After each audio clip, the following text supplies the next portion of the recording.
9:30 Monday to Friday on GB News.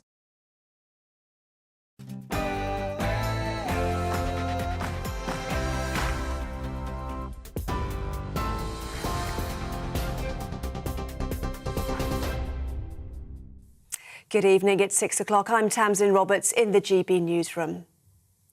The Met Police say the murders of 2 teenagers in south-east London are linked. The 16-year-old boys, Kian Solanki and Charlie Bortolo, were both stabbed to death yesterday afternoon around a mile apart in Greenwich. Police were granted additional search powers to determine whether the murders were related. Holding a press conference, the Met South East Deputy Commander has appealed for information. On Saturday evening, at around 5:10, police were called to reports of 2 people injured in 2 locations. The locations are approximately 1 mile apart.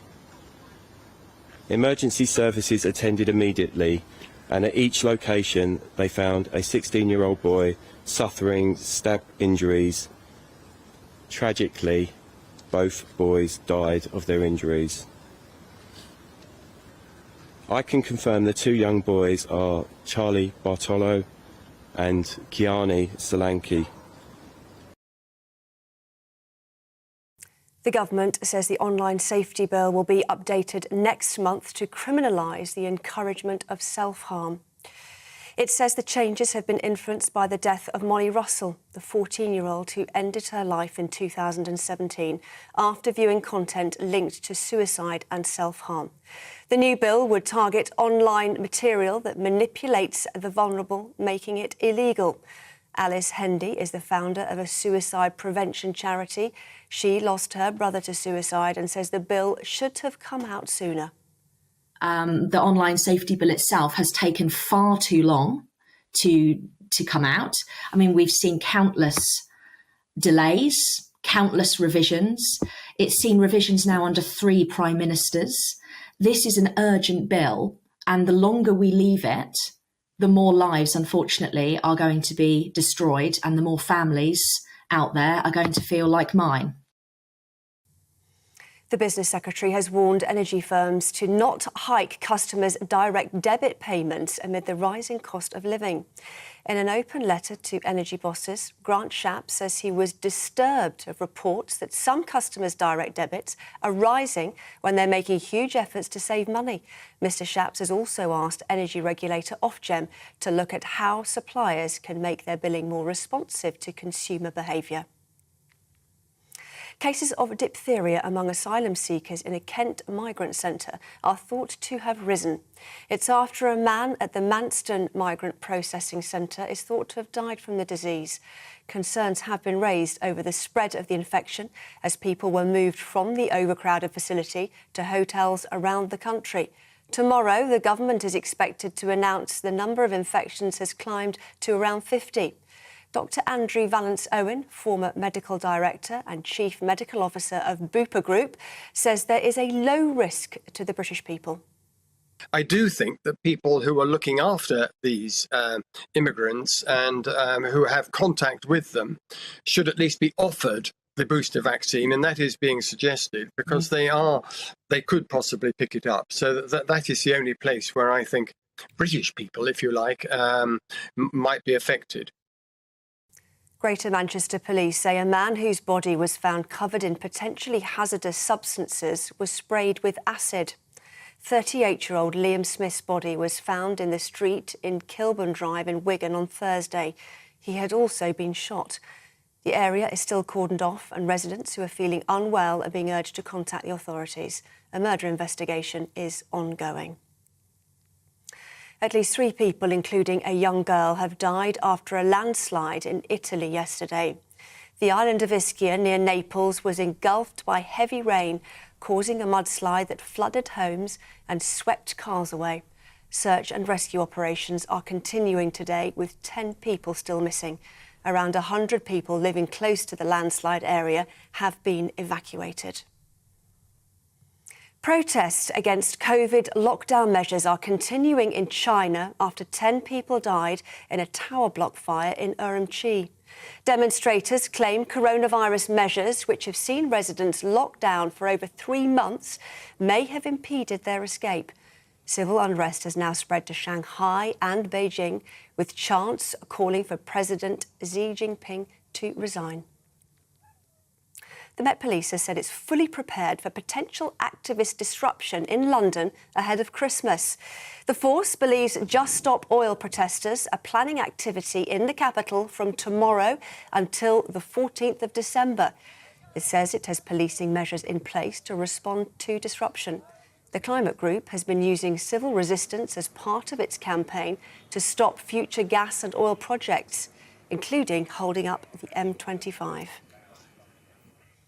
The Prince and Princess of Wales have paid tribute to a rugby union great Doddy Weir, who died yesterday, aged 52.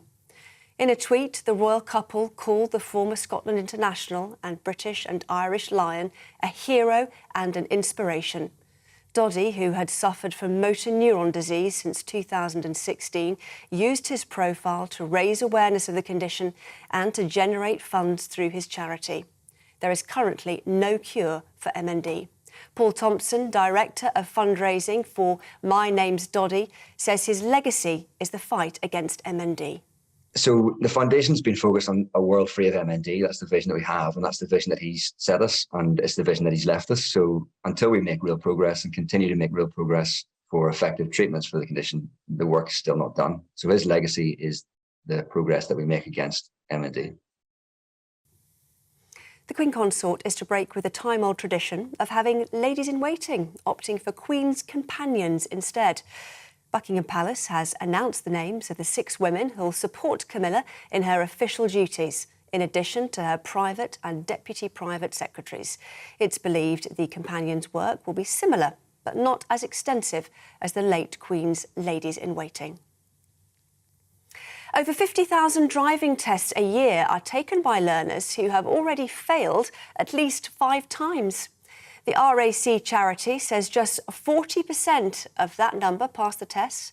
In research, they also found that examiners had to physically intervene to avoid a dangerous incident in 1 in 8 tests. The charity says that driving may not be for some people.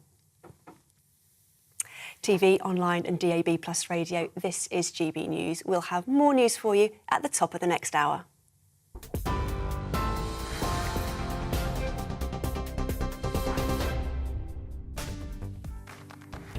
Looking ahead to this evening's weather, and the UK is looking wet in the southeast with some showers across western parts. Let's take a look at the details. Southwestern England will see a mix of clear spells and scattered showers this evening. The showers will be mainly across Devon and Cornwall and could be locally heavy. Skies across the southeast of England will remain cloudy, and we can expect some further rain at times, especially for Kent and Sussex. Wales will see a showery end to Sunday, with winds also remaining brisk along the west coast. Eastern areas, though, will see some lengthy dry spells. Sunday, however, will end on a dry note across the Midlands, with the clearest skies across the north and west. A few mist and fog patches may also form as the evening goes on. Northeastern England will also be largely dry, but further west there will be some showers, some of which may be heavy. It will be breezy along Irish Sea coast, but lighter winds elsewhere. Showers will be quite widespread across Scotland this evening, with the showers heavy in places. The far northeast, though, may avoid most of the showers and stay largely dry. Northern Ireland, though, won't be so lucky, with scattered showers continuing here throughout the evening. Winds will be brisk, especially along the coast and over the hills. Overnight, we'll see further showers in the west of the UK, but drier further east with some mist and fog patches forming. And that's how the weather is shaping up overnight into tomorrow morning.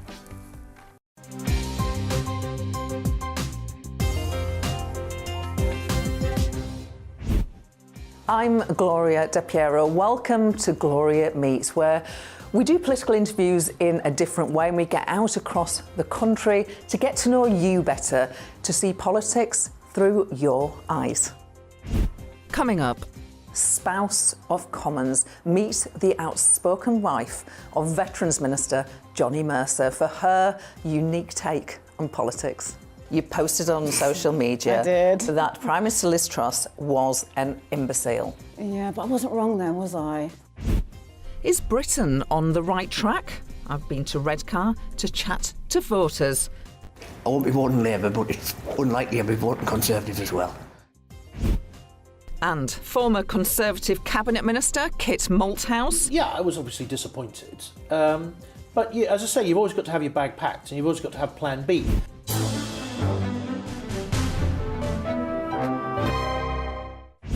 Felicity, I'm so excited to be able to chat to you. You're obviously a person in your own right.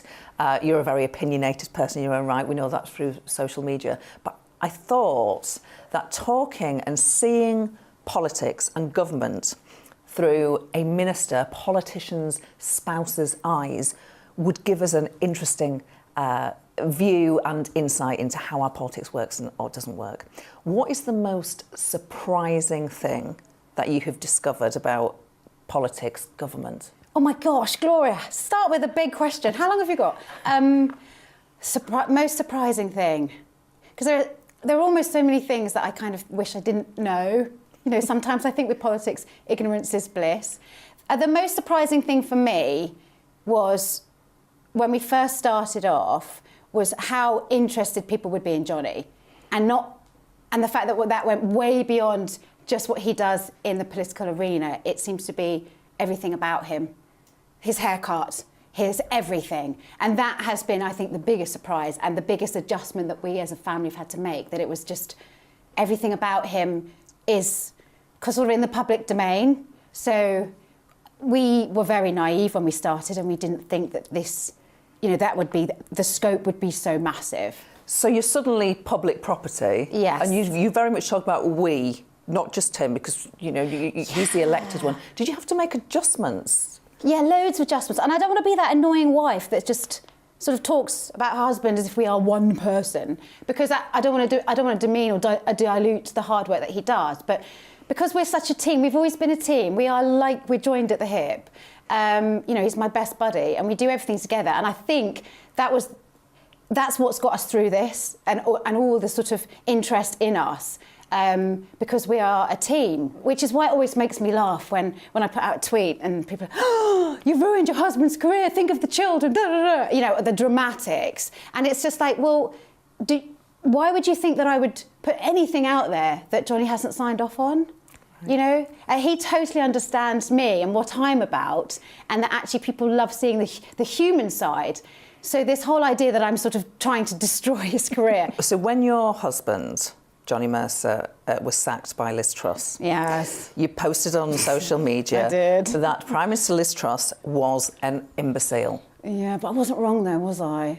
Tragically. It was awful. And you know what? I don't want to be a smug cow, because I wouldn't have wished that episode on anyone. Not on her, not on the members. I mean, it was humiliating for everyone. So I don't want to be smug about it, you know, and I told you so. For me, it spoke to a really wider issue, because it wasn't the fact that Johnny lost his job. That's politics. That happens, you know, like the wind. That's fine.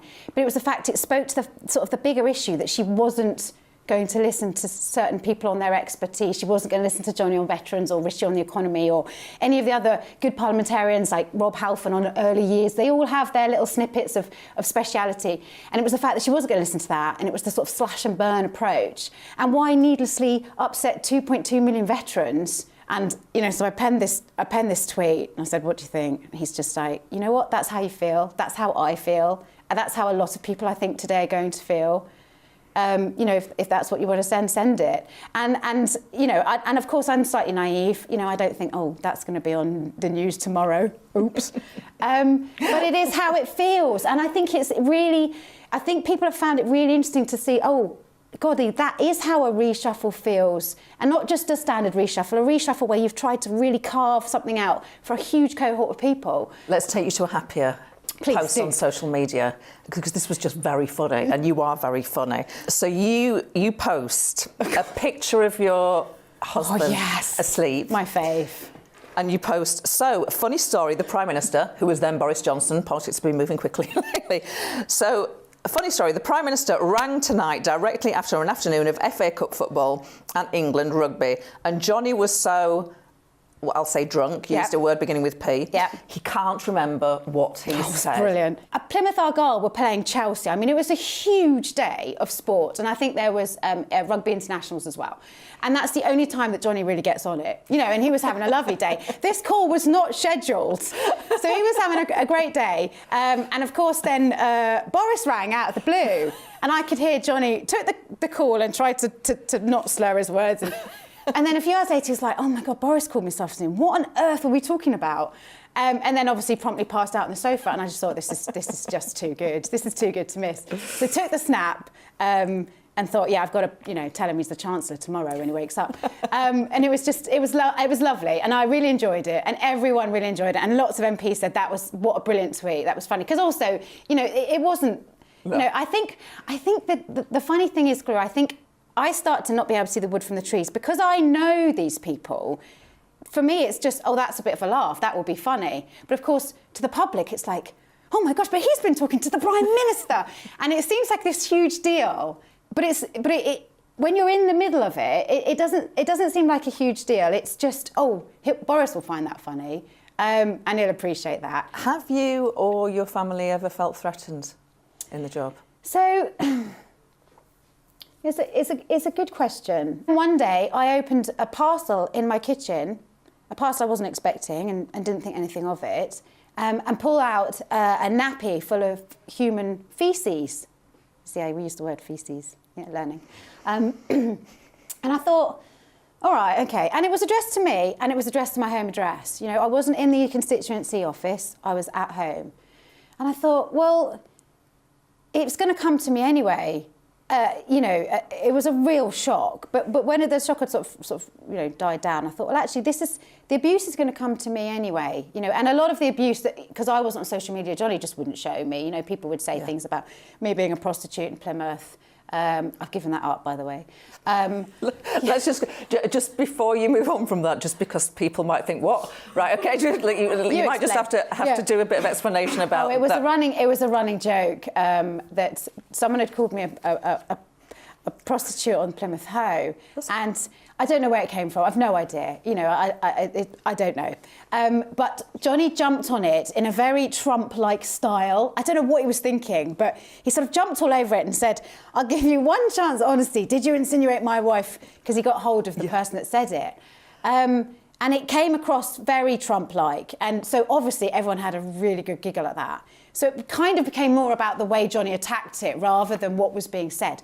So now it's this running joke, and it was in the comment section of the Plymouth Herald. So the Plymouth Herald were thrilled because they then went viral, and so, you know, it was a public service to Plymouth Herald. It's a horrible thing to be said about you. Yes, but you know, this is the crazy thing about this job. It's just become standard. I mean, how sad is that? That's just normal.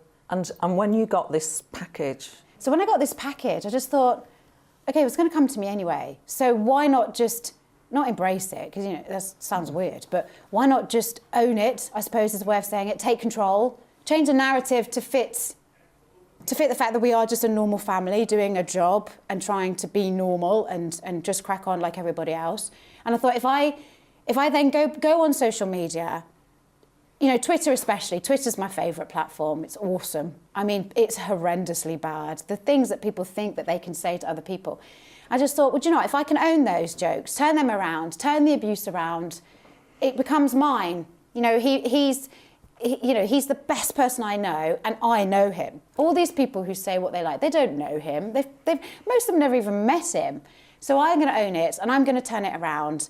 And yeah, I found a new hobby. It's fab. I love it.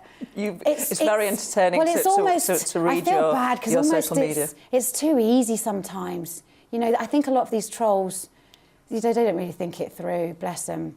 But it's hilarious. And if it can help one person and one person think, that's how she deals with it, and I'm getting the abuse, so I can deal with it like that. You can choose how you deal with it. And if you want to make it funny, I think that's the best way to do it. And I've learnt that from his military side. You know, it's not funny till it's not funny, Felicity, I get all the time. So we just have to laugh. And it's really worked for us. And then even my girls can giggle at it now. And they've done some, you know, they do some great, daddy trolling as well. It's become a thing, just turn it around. And I think that was the best way to deal with it. But it's also evolved organically. When I went on Twitter, it was more in response to the nappy of poo. As I thought, I don't want to hide. I'm not going to hide from this anymore. It's going to find me anyway. But it sort of evolved into this hobby. Yeah. Did the police find the person who sent that? Oh, the police were brilliant and really supportive. And actually, they did whittle it down and to a few key details. But I came to the conclusion that this woman, and it was a woman, is defecating in a nappy and sending it to someone. I reckon she's got a few problems of her own to deal with. And I'm thinking, do I really want to add to that? Life's obviously not going to be going too well, is it? So we left it. We left it alone. There's lots of spouses, male and female, Yes. lots of MPs, spouses. Yes. What advice would you give to any current spouse or somebody perhaps whose wife or husband is standing for Parliament next time and they're thinking, gosh, what's going to happen to me? What's Felicity's words of advice to get through? I've changed how I feel about it. I would be completely honest with them. I wouldn't just be all gung-ho like, yeah, it's going to be great. We need people like you. Crack on. Come on in. I'd have to be honest and say, how thick is your skin? How well will you cope with this? How well will your children cope with this? Where do they go to school? Do they go to school in the constituency? How do you feel about that? It's really sad, but those are the questions I'd ask. So it's not quite as yippee as it used to be, if that makes sense. It makes perfect sense. Yeah. Final question. Is there a spouses network in Parliament? Do you all get together and have drinks and support each other? There is, and there's some really brilliant people trying their very best to get a group of people who live all over the country together. It's really hard. I think a lot of the time they sort of group it around things that are happening in Parliament, knowing that people are going to be around, or maybe around party conference time. So they've called it something brilliant like WAPS, Wives, Husbands and Spouses, or something. WAPS, brilliant. Is there a WhatsApp group? That's what we all want to know. No. Well, if there is, I'm not on it. So I don't know. No, not that I know of. They're probably like, oh, stay away from her, she's mental. So I don't know. I don't think so. Okay. I think we all have enough with the mums groups at school telling us what the traffic's like at 6 a.m. So I'm not sure if everyone wants to add to that.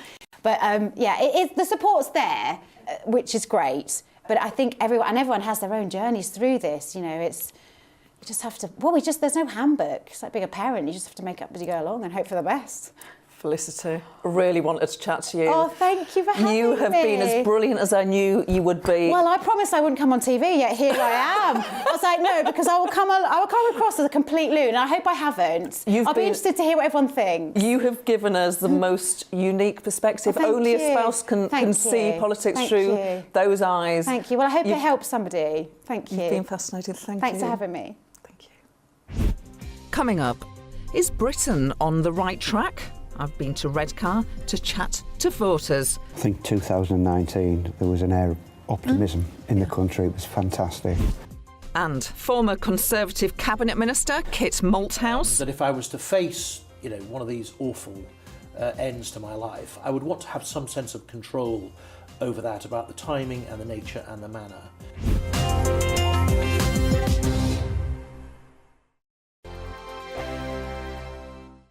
We are GB News, and we'd like to say thank you to each and every one of you for bringing us your conversations, for helping our great nation find its voice. We are here for you on radio, television, and online, across England, Scotland, Wales, and Northern Ireland. It's not the BBC, you actually get your facts right. We are proud to be GB News, the People's Channel, Britain's news channel. Every Friday and Sunday night from 9, it's Mark Dolan Tonight. We're on the same page again. There's something good happening. Let Ian finish. Don't be such a cranky. That mini budget was the tip of the iceberg. And on Saturday, my show just got bigger. From 8, it's Mark Dolan's Saturday Night In. You can't govern a country if you can't speak. Stop talking. My God, we reached the end. I've never been early in my life.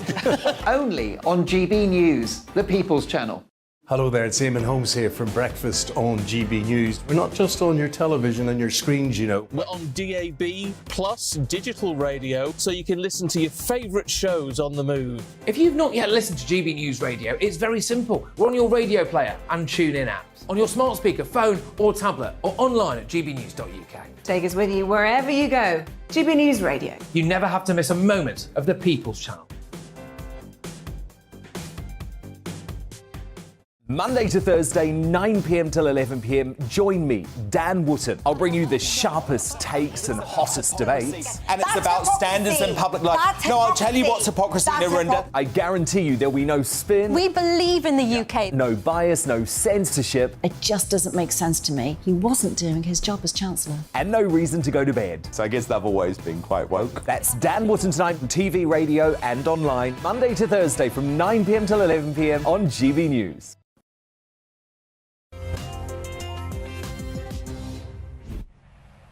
I'm in the Workies, a pub in the northeast of England. It's in the Redcar constituency. Redcar has elected Labour MPs throughout its history until 2010, when it went Lib Dem.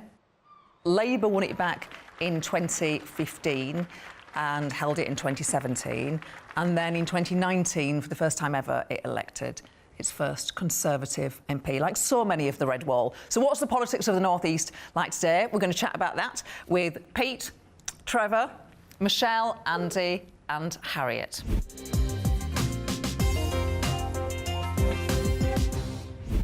Pete, do you bother voting? Not for a lot of years, no. How many years? Probably 30 years. Really? Got totally disillusioned. It never changes around here. Can you remember who you voted for, who you did used to vote for? I think I voted for Labour a lot of years ago, yes. Yeah. Because everybody voted Labour up here in those days. Yeah. Because I worked in the steelworks a lot of years ago and that's all gone. Yeah. And now everything up here is very hard. Trevor? Yes. I think you have voted Conservative all of your life. Yes. Yeah? Yeah. And when it comes to that next general election, you decided what you're going to do? Undecided this moment, but I won't be voting Labour, but it's unlikely I'll be voting Conservative as well. So it's possibly one of the smaller parties. Right, OK. Do you think you might vote Conservative? It's possible, but it's not certain. I'd have to up the game a bit. Right, OK. Michelle and Andy, you're not the same person, but you're husband and wife. You've always voted Conservative. Absolutely, yes. And come that next election, you'll vote Conservative? Doubtful. Very doubtful. What about you, Andy? Undecided. Undecided? Yes. Who might you vote for? A Labour in with the shot? Never. Right. It would be one of the smaller parties, Reform. Right. Potentially. Yeah, undecided. Just taking all the information and then when it comes down to the crunch, make the decision at the ballot box. Harriet, you've always voted Labour. I have indeed. And you'll stick with Labour at the next election? I will do. Are you optimistic or pessimistic about the direction the country is going in? I think the country, it'll take about 2 or 3 years to recover eventually. It will, you know, it's a bit like peaks and troughs with stocks and shares. Yeah, we're going through a bad time now, but we'll come out the other side eventually. Probably 2 to 3 years, I would say, before we're going to get back on our feet again. What does anybody else think? Optimistic or pessimistic about the I think direction? when you run a business in this area, it's been bad for a lot of years. And there's nothing show me it's going to get any better. I mean, we had this statement last week and there was nothing in it for business at all that I could see, that you know what's going to happen. We get a bit of help with the electric and gas at the moment, but when it comes to April, we haven't got a clue what's going to happen. And how do you do it? Well, you sound pessimistic about the direction. Mm-hmm. What about you guys? Well, I'm very pessimistic about the way the country's going at the moment. We've got high inflation, we've got very low wages, we've got a Chancellor who has just announced that he's going to give the pensioners 10% in the rise next year, which is all very nice. I am a pensioner, clearly, but I am now in the tax bracket. So although they're going to give me that amount of money, I am now going to start paying tax. What about you guys? Optimistic or pessimistic about this country's direction? Pessimistic. I think it was a bad budget all round. I think 2019 there was an air of optimism in the country. It was fantastic. Everything just seemed to be on the up. For the North East particularly? The North East, yeah, everywhere. Financial-wise, you know, the countries just seemed to be starting to fly, and then we were hit with COVID. They put the brakes on everything, and we just seemed to be totally punch-drunk with fighting between Labour and the Conservative Party. They should be working together for the benefit of everybody. They're not. They're pulling each other apart, and as a consequence, the man in the street, the lady in the street, are suffering because of it. Coming up, is Britain on the right track? I've been to Redcar to chat to voters. Everything you buy in is just spiraling out of control. And former Conservative Cabinet Minister Kit Malthouse. The vast majority of people who have a right to assisted dying don't actually use it. And the reason they don't is because they don't have to be worried about their eventual death. We are GB News, and we'd like to say thank you to each and every one of you for bringing us your conversations, for helping our great nation find its voice. We are here for you on radio, television, and online across England, Scotland, Wales, and Northern Ireland. It's not the BBC, you actually get your facts right. We are proud to be GB News, the People's Channel, Britain's news channel. Every Friday and Sunday night from 9, it's Mark Dolan Tonight. We're on the same page again. There's something weird happening. Let Ian finish. Don't be such a cranky. That mini budget was the tip of the iceberg. And on Saturday, my show just got bigger. From 8, it's Mark Dolan's Saturday Night In. You can't govern a country if you can't speak. Stop talking. My God, we reached the end. I've never been early in my life. Only on GB News, the People's Channel. Monday to Thursday nights on GB News. At 6, it's Deebs & Co. 7 o'clock, Farage. At 8, join Mark Stein. And at 9, Dan Wootton Tonight, followed by Headliners. On TV, radio and online. This is GB News. We are GB News, the People's Channel. Why not take us home with you by visiting the GB News shop at gbnews.store. You'll find all the official merchandise, a really good present actually for yourself, your friends or your family. We ship across the UK mainland at no extra cost. GB News, the People's Channel. Hello, I'm Esther McVeigh. And I'm Philip Davis. Whether you're watching or listening on TV, online or on radio, we handpick the latest stories, debates and expert opinions for your weekend. So whether that's politics, news or showbiz, we've got it covered. Join us every Saturday morning at 10 o'clock on GB News. Monday to Thursday on GB News, it's Bev Turner Today from 10 a.m. We're going to be here for you, our GB News family, to keep you up to date, but also make you smile. The guy went from puberty to adultery. And I can't wait to bring a few of my own opinions. I have no time for cultural totalitarianism. We'll engage in passionate, but always polite debate, with your thoughts and opinions at the centre of it all. Monday to Thursday, 10 till 12, on TV, on radio and online. Hi there, it's Stephen and Anne. At breakfast from 6 a.m, you'll always be caught up with everything you need to know, the latest headlines, opinions and debates. We'll bring you the good news and the bad, but most of all, we're here for you. Remember, send in your views and let us know what you would like us to talk about. That's because we're your news channel. And every morning at 6 a.m, it's breakfast on GB News.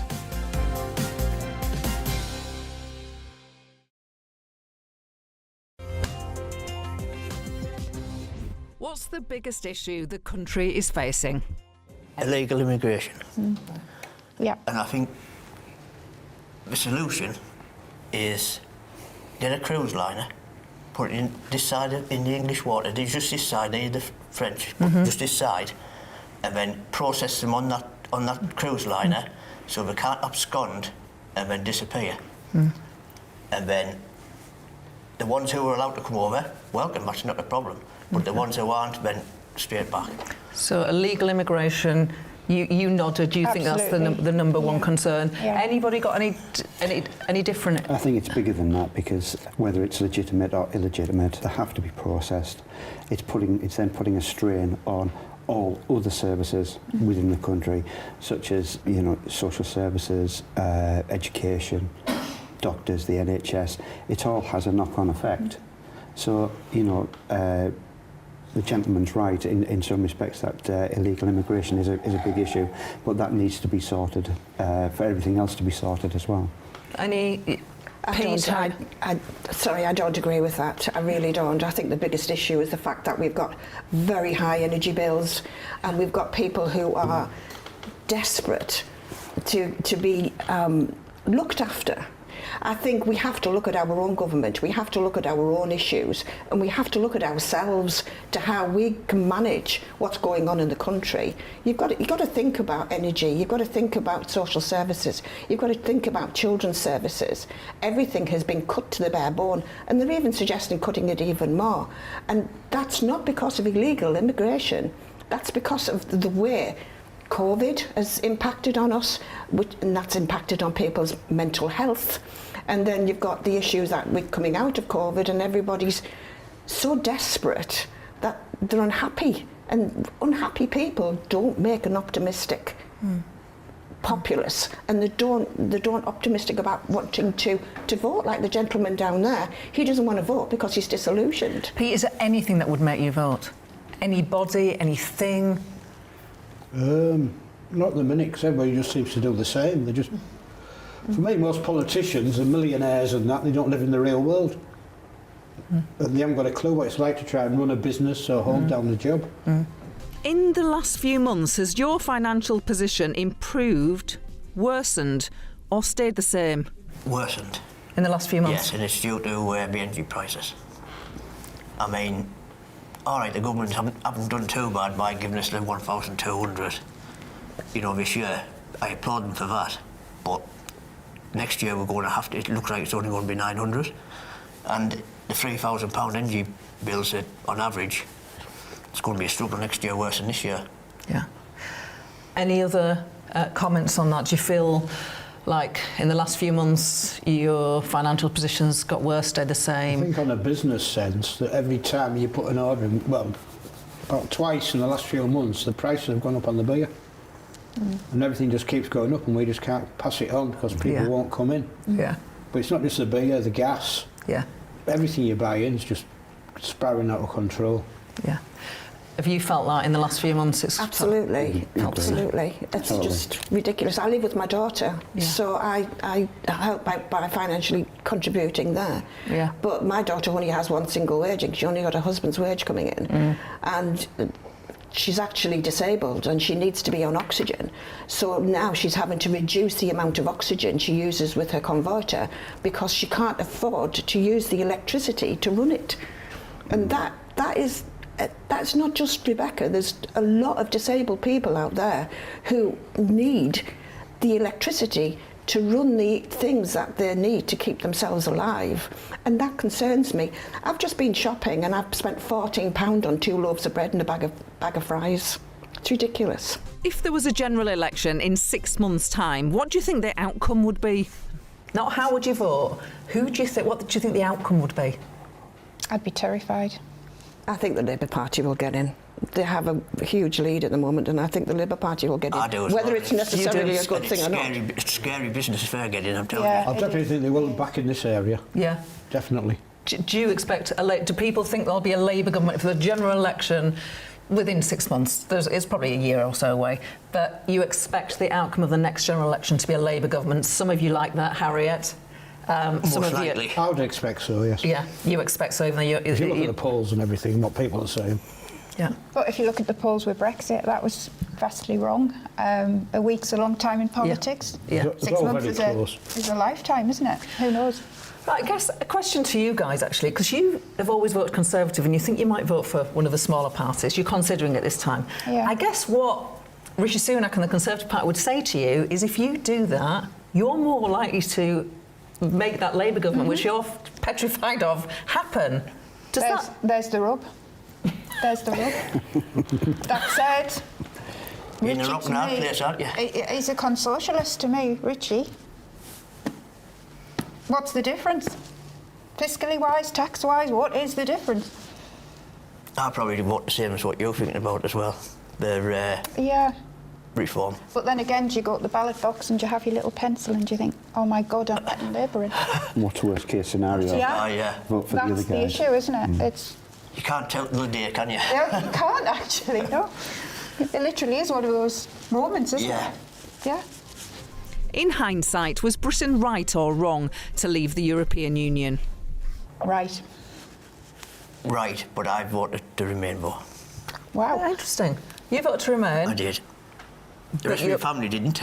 But you're pleased. But I'm pleased we're out now, yes. Yeah. And Pete, you didn't even vote in that referendum, did you? I didn't vote, no, and to me it doesn't seem to have made a lot of difference one way or the other. You're still getting all the immigration, and it's not going any better, has it? Right. But can't disagree. But in hindsight, you think you both voted to leave? Yeah, and we would again. And you would I again. would again. Yeah, and you would again. Yes, I would. And I voted to leave. You voted to leave? Yeah. And with hindsight, would you think that was the right thing to do? I would still vote to leave. Yeah. So we only got one person who voted to remain here, but you've switched, so no regrets over Brexit, despite what we see in a lot of opinion polls. Which goes back to your point, Michelle. You never always can trust opinion polls. No. Fascinating stuff. Fascinating stuff. Thank you. Thank you for joining us at the Workers in Red Car and giving me that slice of your views, of your hopes, of your fears, of your real lives, and of your politics. Thank you. You're welcome. Coming up, former Conservative Cabinet Minister Kit Malthouse. I think any MP who would claim some kind of party on IPSO expenses is out of their mind.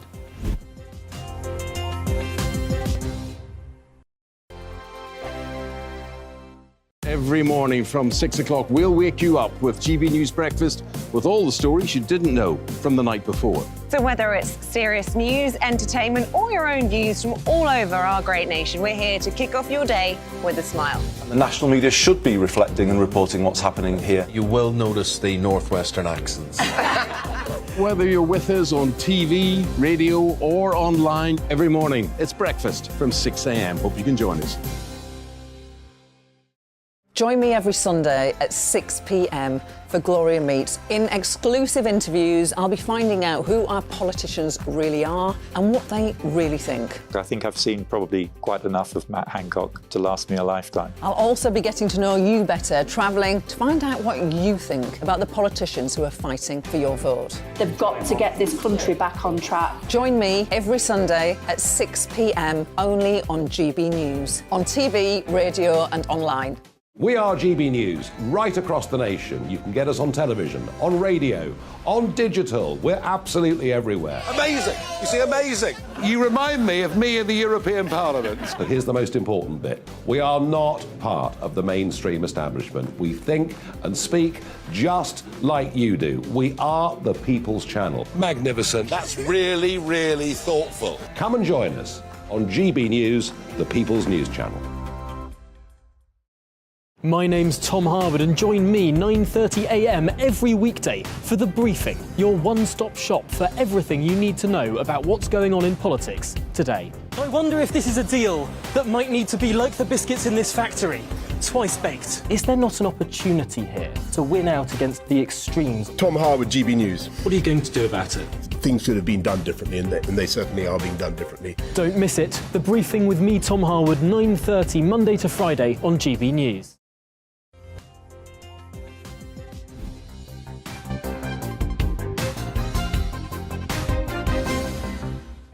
Kit Malthouse, you were Education Secretary for 49 Briefly, yes. days until just last month, really.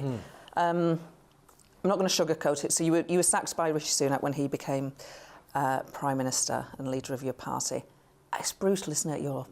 Yeah, it is a brutal game. I mean, look, he was very polite about it, and I was offered another position, but I didn't. It wasn't something that I wanted to do, and. I don't think it's any secret that over the previous year there'd been a kind of divergence of view, shall we say, about economic policy. And so, you know what it's like in this game, Gloria. You've always got to have your bag packed.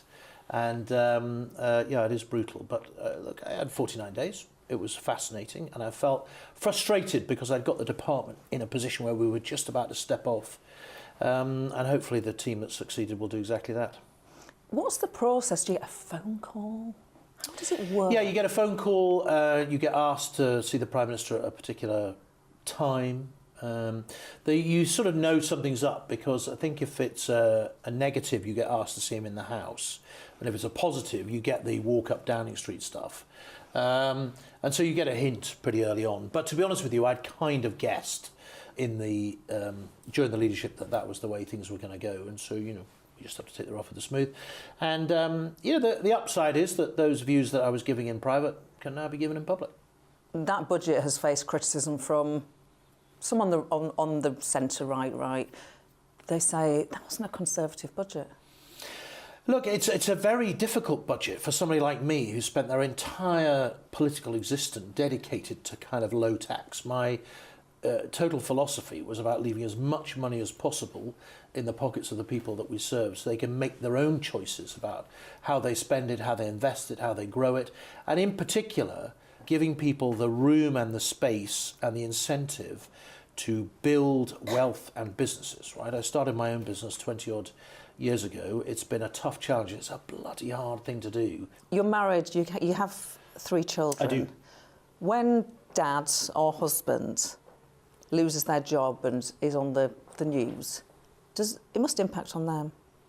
A bit, yeah. I mean, obviously everybody is upset. They'd rather have stayed where I was, but I've kind of conditioned everybody in the family to the fact that politics is a kind of random game, right? Yeah, you just don't know what as you know, it's not based on merit, really, yeah, exactly. is it? And you don't know what's going to happen to you from one day to the next. And certainly we've been through a very turbulent few years. I mean, I was elected in 2015. We've had 3 general elections, several leaders, 2 monarchs, a pandemic, a war. I mean, anything could happen, right?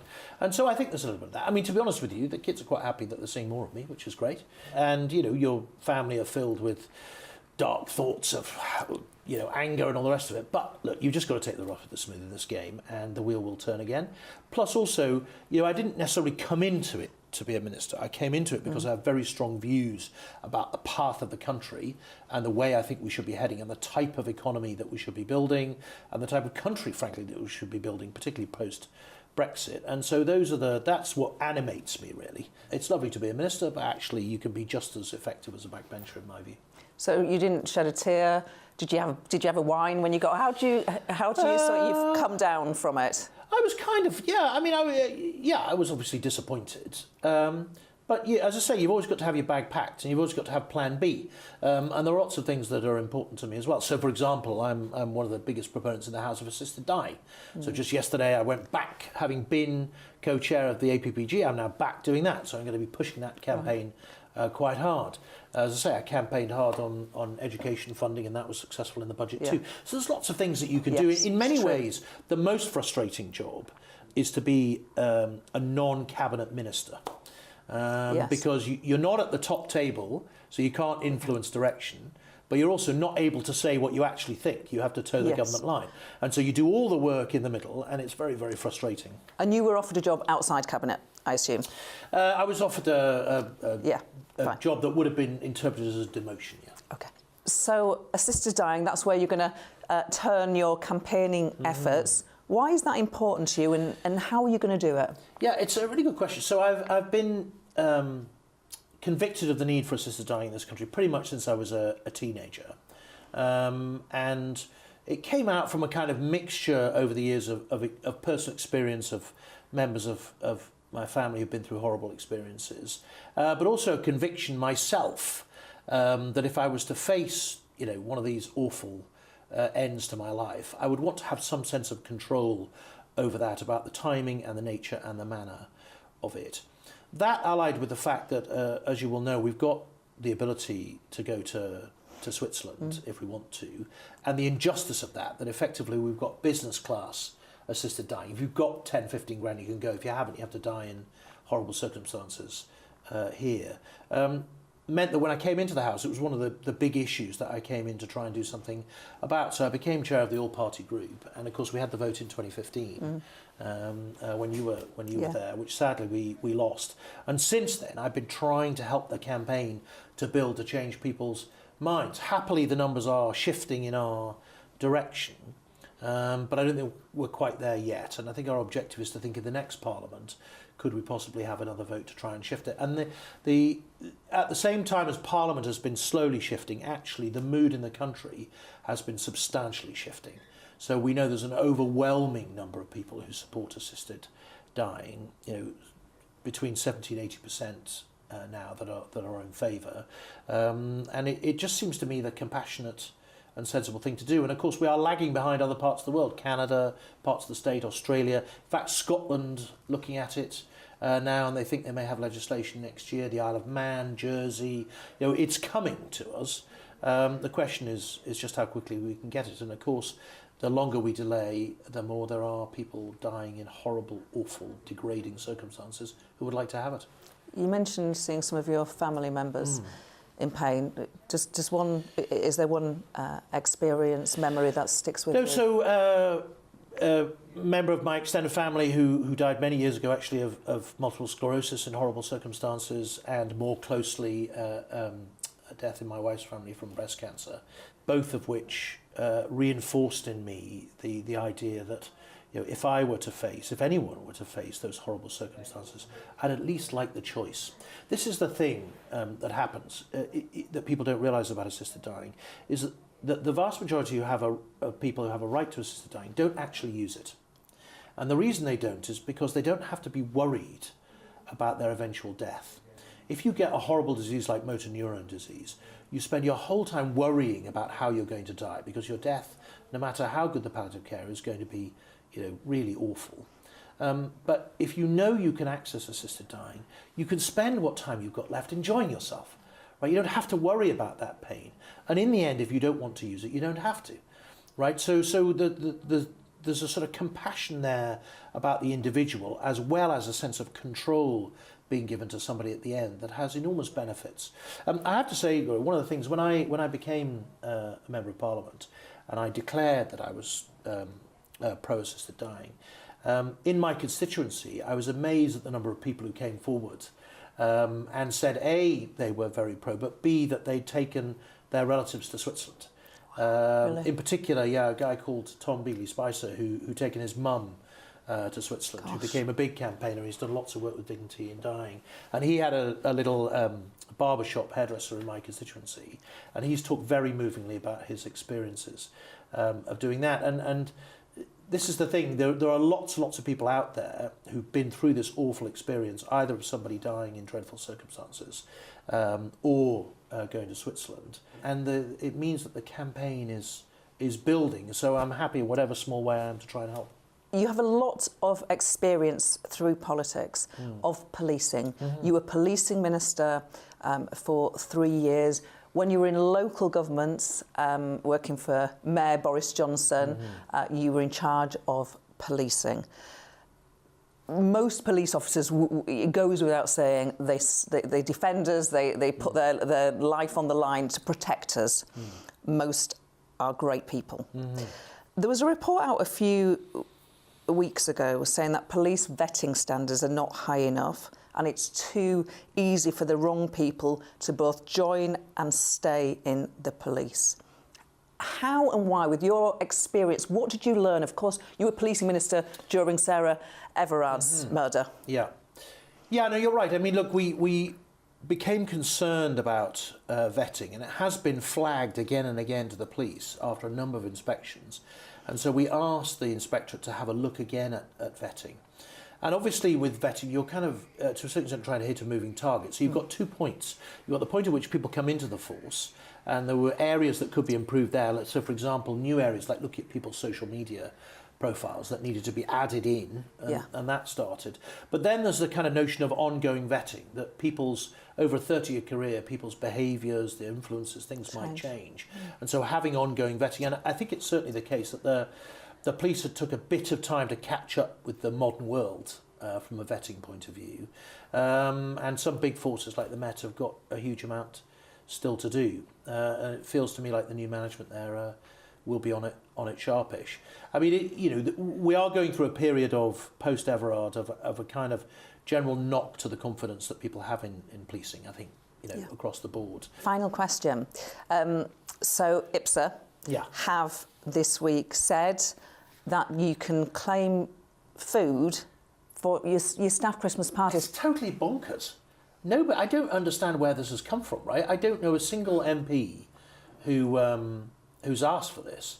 I mean, I think you had Jess Phillips on last week. She said yesterday she was amazed that they would bring this out, right? So I have no idea where that has come from.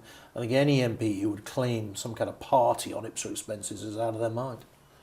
Kit Mulhouse, really great to talk to you. Nice to talk to you too. Thank you, Thanks Kit. very much.